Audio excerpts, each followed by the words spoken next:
This video will be showing the removal of the rear wheel from a 2017 Revolution X. In preparation for removal of the wheel, the chain has been removed, the derailleur has been detached from the derailleur hanger and is attached out of the way in the swing arm. The derailleur hanger has been removed and the axle nut on the right side has been removed. The bike is in a bike stand, rear wheel free to rotate, and there's a spacer. I should say there are spacers here. This is a wedge that allows me to push and hold the raise up position of the rear wheel in order to manipulate more easily the remaining pieces that are holding the wheel in position.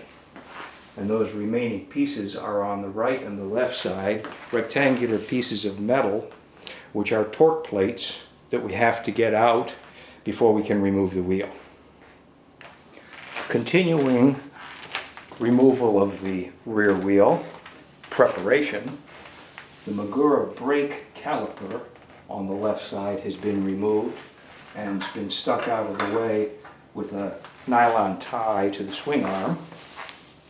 The electrical connections running to the motor have been partially removed, and I put an index line in white on the hall sensors, and they also now are removed. The axle nut on the left side has been removed. So the wheel, except for the torque plates, is now ready for removal. And now we get to the hard part, which is getting the torque plates off. Back on the right side, the torque plate is holding the axle in position, and it's a rectangular piece of metal that fits into a rectangular opening.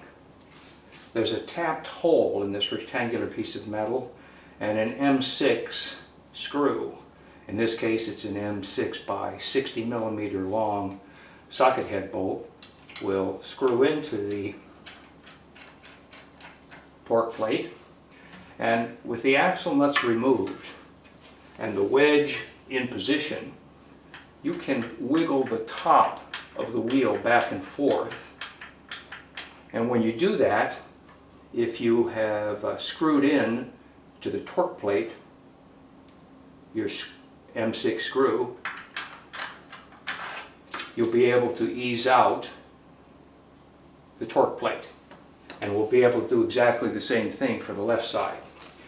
Now, don't take it as being that easy for the first time, because you can see as the screw goes in, it has the ability to be able to exert a force which will push the torque plate out. Unfortunately, it's too easy to jam up on the axle threads, so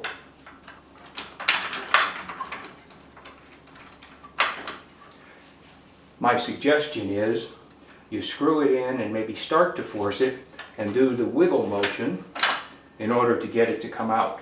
When you get it out the first time, sand down the rectangular block on all of the four surfaces, sand the corners down, and I use a belt sander for that,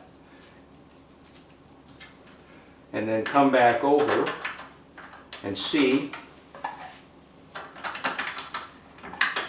if you're happy with the fit so that you can comfortably move this in and out,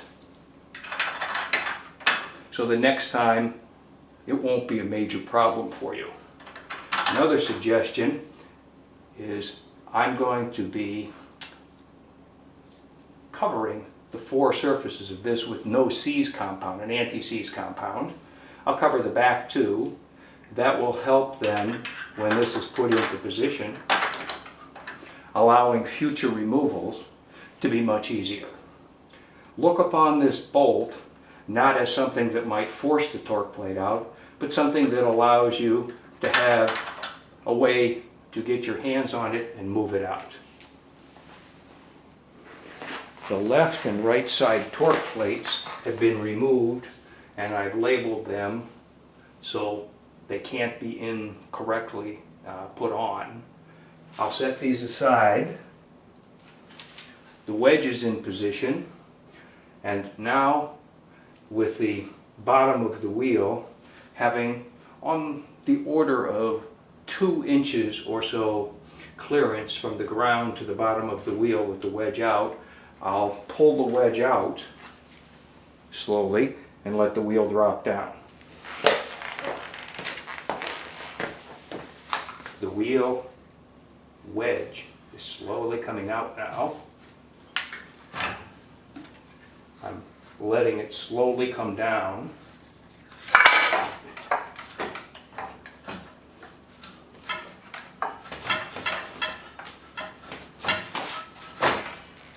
And it was a tight fit on the left side, a little less so on the right side, but now with the wheel free of